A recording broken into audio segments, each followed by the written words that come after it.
It's going. Recording? Yeah. Okay. So I titled this, Get All Students to Do All the Homework All the Time, and I say, guaranteed. Now that was just, I did this at a conference once, and I was just motivate people to actually come to my session. And I told them, as soon as I put that up there, I said, I'm a fraud. I can't get all students to do all the homework all the time, guaranteed. But I definitely have some thoughts about homework and how it should be done, etc. First of all, what do students think about homework? You know how I like t-shirts? The attempt by teachers to further invade the home or personal life with school to be done at home, hence homework. Homework is also known to cause fatigue, emotional distress, decrease in friends, social suicide, and in some very rare cases, death. Now we know, I mean, hasn't that been like the lifelong or centuries-long thing that kids hate homework, they hate school because of the homework often? So it has a bad connotation. So, one kid has something to do about it. Uh-oh. If you can't hear it, can you? I wonder why. All right, hold on. Let's see if I can figure out why.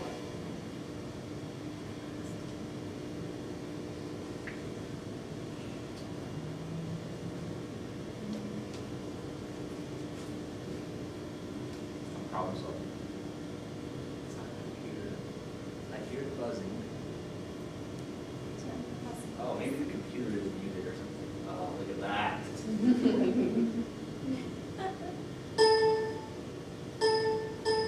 There we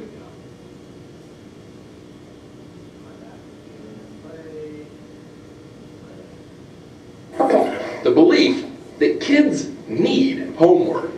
Where has it been proven in these many centuries of this work that it has been good for anyone? Ben's crusade against homework began with a simple assignment.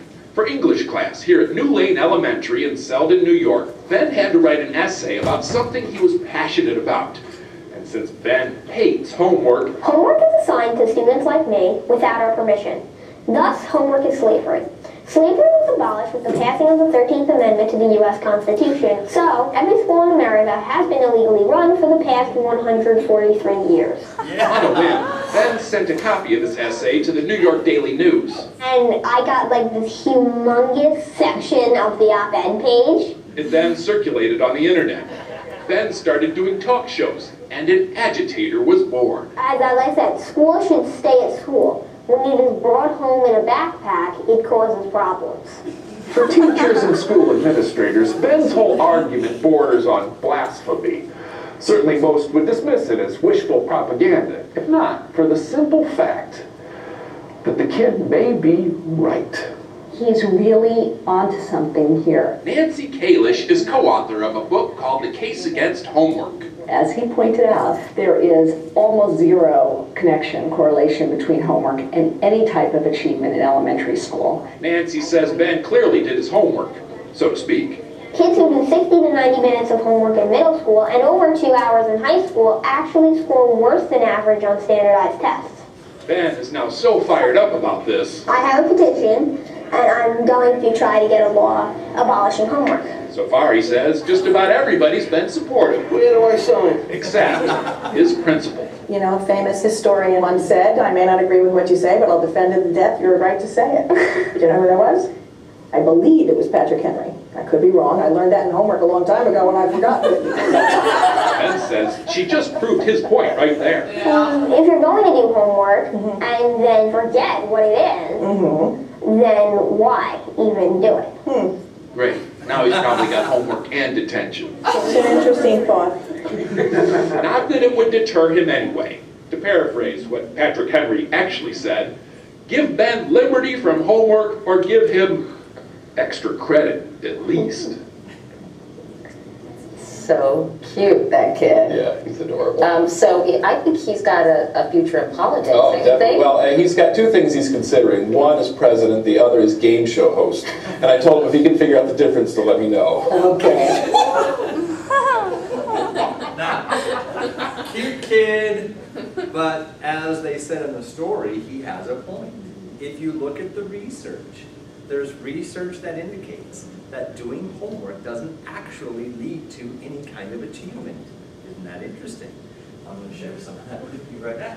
So, you saw the one book in the story, and I've read that book as well, and it's very good. But I chose for this presentation to kind of highlight some things from this book called The Homework Myth. You may not know this name, but if you stay in the education department long enough, I'm sure you'll hear Alfie Kohn. Alfie Kohn, just so you know, is sort of a radical, let's shake some things up kind of a guy, and he deals with, obviously, homework, but he also deals with standardized testing. He's very well known for his opposition to the use of standardized testing. And that's where I first got to know him, I mean, through reading, not that I didn't really know him, but through reading. And then when this came up, a book by Alfie Kohn about homework, I thought, ooh, that would be a good one to read if you want to see one side of the story.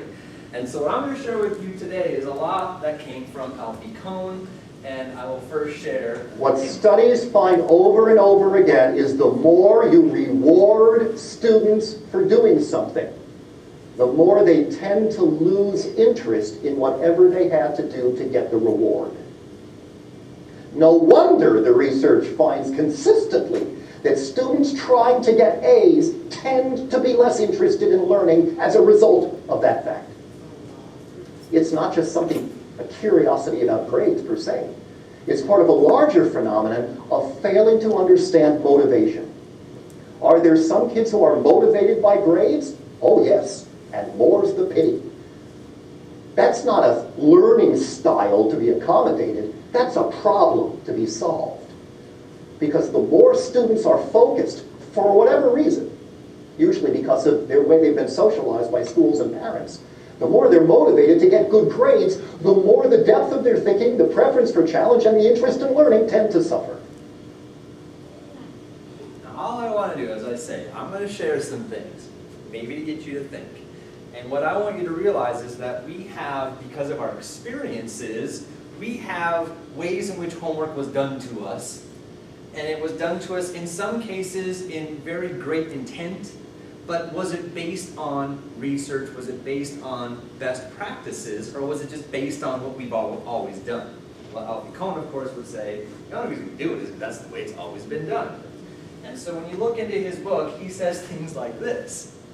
Homework basically contributes to a situation where students see learning as just an unpleasant means to an end, a way to accrue points.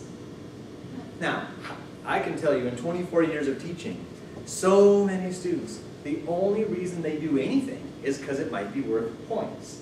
It's not about learning, it's not about having this sort of motivation inside about, really wanting to understand something. Let's try to understand the world around us. It's just a thing to do to get points. And we should ask whether the primary purpose of homework is to help children become more enthusiastic and proficient learners, or to set up a situation where we can judge how good students are at doing things alone, and perhaps to teach the value of solitary effort.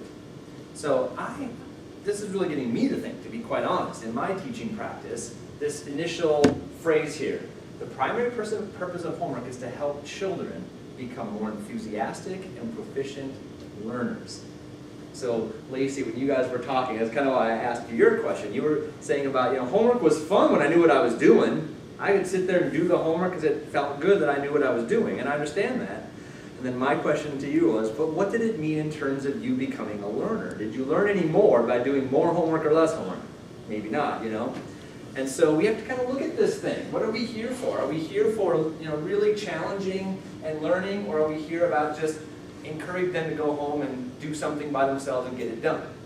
Now maybe there is a reason.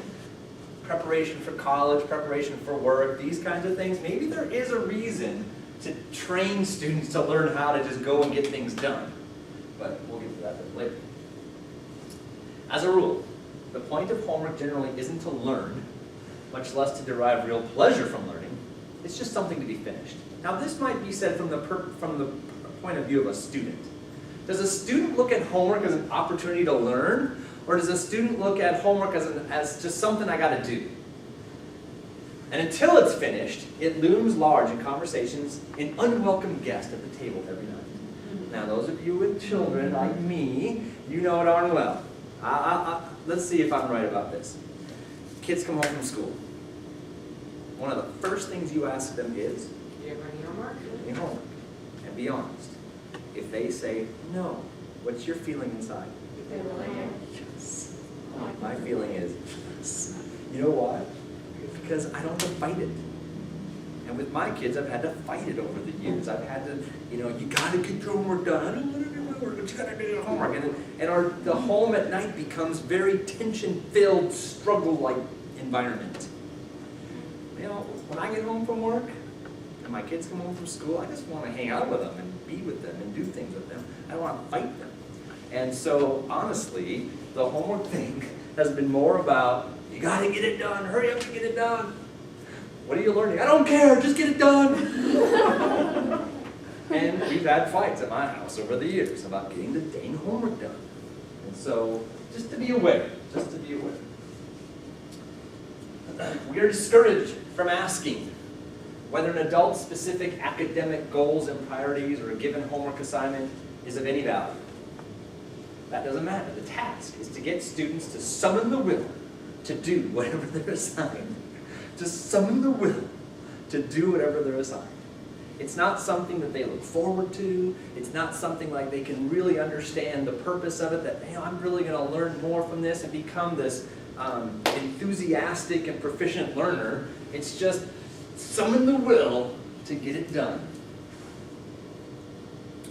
And I think one more. This is Alfie Kohn saying, I've been huffily informed that life isn't always interesting, and kids had better learn to deal with that fact. Think about it. How many times have we used that as the excuse? Why do I have to do my homework? You know what? It's just like me. I have to do my taxes. I don't like doing it, but I have to do it, and it's due on April 15th, so I got to sit down and I got to summon the will to get my taxes done. You got to summon the will. So you just got to learn how to do that. The implication of this response seems to be that the goal of education is not to nourish children's excitement about learning, but to get them acclimated to doing mind-numbing, if not downright unpleasant chores. And I don't mean to criticize what you say, because I think there is, you'll see, I'm going to defend some of this too, but there is some reason for this one. But if that's all we're getting at is you need to learn to get homework done because someday you're going to have to get your taxes done. And all homework becomes is this mind-numbing, if not downright unpleasant chore, and it becomes a battle in the home. I wish I had videotape of my homework, so I'm not just battling over the homework. All right, so we'll pause there for a minute. Will you please talk to your team? What are you thinking now? And remember, you can disagree with me openly. It's not even me. I'm just sharing. And I want you to think, and I want you to be aware of some things, all right? So just, what are you feeling right now? Go ahead and talk. And Al, can we pause that? Yeah.